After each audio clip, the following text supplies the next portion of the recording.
ఉన్న బంగారాన్ని విడిపించి ఆ రోజు ఆన్లైన్ రేటుకే మేము కొంటాం. Sharma gold company.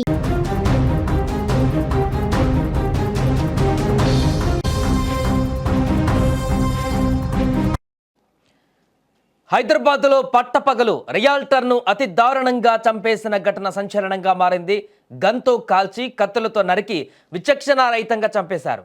అయితే రియాల్టర్ వెంకటరత్నం మర్డర్ కేసులో ఇప్పుడు పలు కీలక విషయాలు వెలుగు చూస్తున్నాయి. వెంకటరత్నం మర్డర్కి 25 ఏళ్ల పగే కారణమంటూ కుటుంబ సభ్యులు ఇప్పుడు అనుమానం వ్యక్తం చేస్తున్నారు.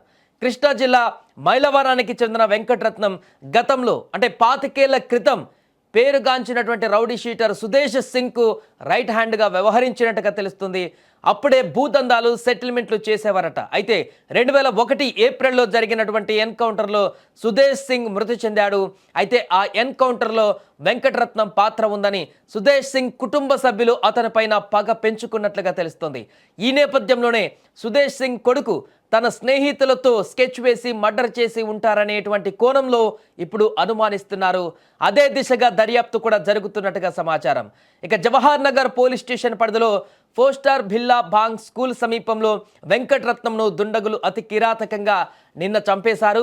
స్కూటీపై వెళ్తున్నటువంటి అతన్ని అడ్డగించి నడి రోడ్డుపైనే వేట కొడవళ్లతో పొడిచి ఆ తర్వాత తుపాకీతో కాల్చి అతి కిరాతకంగా చంపేశారు. తల, మెడ, పొట్ట భాగాలలో దారుణంగా కత్తులతో పొడిచారు. ఇందుకు సంబంధించినటువంటి సీసీటీవీ దృశ్యాలు కూడా రికార్డ్ అయిపోయాయి.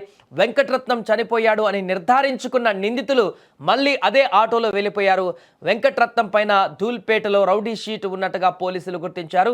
గతంలో జంట హత్యల కేసులో కూడా వెంకటరత్నం నిందితుడిగా ఉన్నాడు. ఈ క్రమంలో వెంకటరత్నంని ప్రత్యర్థులే చంపి ఉంటారని కూడా పోలీసులు అనుమానిస్తున్నారు. ఏదేమైనా కూడా ఈ కేసుకు సంబంధించిన దర్యాప్తు అయితే వేగంగా కొనసాగిస్తున్నారు.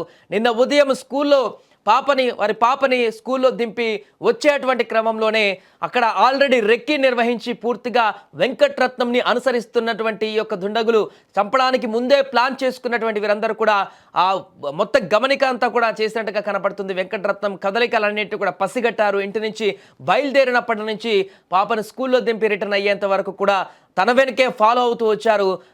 ఫైనల్గా ఒక ప్రాంతం వద్ద అడ్డగించి తనను చుట్టుముట్టి అక్కడికక్కడే వారు పూర్తిగా వెంకటరత్నంని కత్తులతో తుపాకీతో కాల్చి అత్యంత దారుణంగా అంటే చనిపోయాడని నిర్ధారించుకునే వరకు కూడా తనపైన ఈ పైశాచిక దాడి కొనసాగించారు.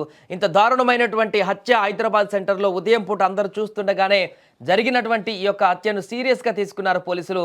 ఈ ఘటనకు సంబంధించి అన్ని కోణాలలో నిన్నటి నుంచి విచారణ కొనసాగిస్తున్నారు. ఈ నేపథ్యంలోనే ఒక కొత్త అంశం తెరపైకి రావడం జరిగింది. ఇప్పుడు 25 ఏళ్ల క్రితం ఉన్నటువంటి ఒక పగ అనేటువంటి అంశాన్ని కూడా ఈ యొక్క కేసులో ఇప్పుడు ప్రధానంగా చూస్తున్నారు.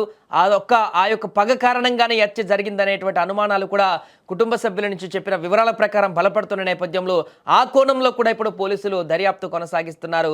25 సంవత్సరాల తర్వాత సుదేశ్ సింగ్కు సంబంధించిన కొడుకు అతని స్నేహితులతో కలిసి ఈ రకమైనటువంటి దారుణానికి ఏమైనా పాల్పడ్డా అనేటువంటి అంశం పైన ఇప్పుడు ఫోకస్ చేస్తున్నారు. ఏదేమైనా కూడా దర్యాప్తును సీసీ కెమెరాలో లభించినటువంటి విజువల్స్ని చూసిన తర్వాత దర్యాప్తును మరింత వేగవంతం చేసి కేసుకు సంబంధించిన పూర్తి వివరాలు అయితే పోలీసులు సేకరించేటువంటి పనిలో పడ్డారు.